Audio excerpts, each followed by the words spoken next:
So Tower Defense Simulator's Memorial Day update is a sale right here. If we go into the store, you can actually see all the game passes they put up, which is the Crook Boss, Turret, VIP. Also, we have the Sledger, which is returned from the Frost event, and then also the Engineer. We also have a new lobby, but that's the least of our concerns right now.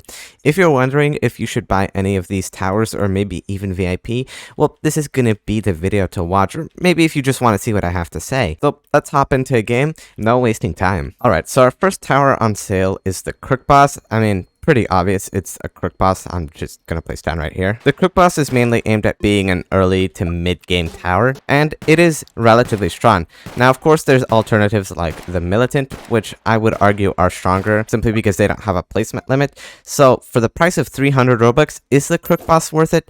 I would say no. Level 30 is pretty easy to get, and there's better alternatives that you can afford for relatively cheap. So let's move on to our next tower. And that would actually be the Sledger right here, an event tower that's making a comeback.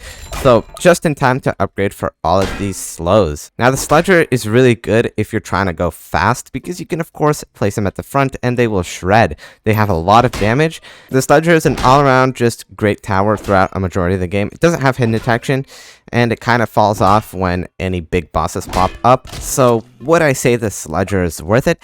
I'd probably say 50% worth it. You can of course achieve those same speedrun results if you're going to be using a shotgunner, because placing a bunch of shotgunners in the front is obviously going to be OP. Sledger, just a little bit better, but 600 Robux is pretty expensive, so I can't say for certain if it is worth going for it. I'd probably be a little bit more leaned on the no side, because the Sledger isn't really used in any of the metas. So yeah, that's probably as good of an answer as I can give. Now we have the turret. I'm just going to place it down and immediately give my response. No, the turret is not worth it. It's on sale for 600 Robux, and while yes, the turret is sort of a strong tower, first of all, you're gonna see better performance from literally a minigunner. Minis have almost as much DPS as the turret, and they don't have a placement limit, so yeah, I would not recommend buying the turret. And our final tower is, of course, the Engineer. Let's just place it right here. Engineer obviously just places sentries, does pretty strong late game DPS even without supports.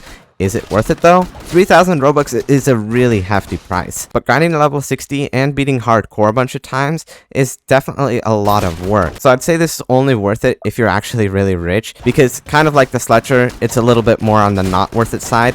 Still a reasonable thing to buy, but yeah, not really that worth it. And of course the final thing is VIP. The only real benefit from VIP is the 25% extra XP per win, and for 300 Robux, I would say it's worth it if you're like a lower level, because you can really get XP a lot faster, and of course that means more base health and also these level towers, which in fact you'll get quicker and not even need to pay to win for if you get VIP. So in conclusion, kind of not worth it, not worth it at all. These two may be worth it, and this one worth it if you're a lower level. Well, there you go. Hope it helped if you were kind of indecisive about your purchases.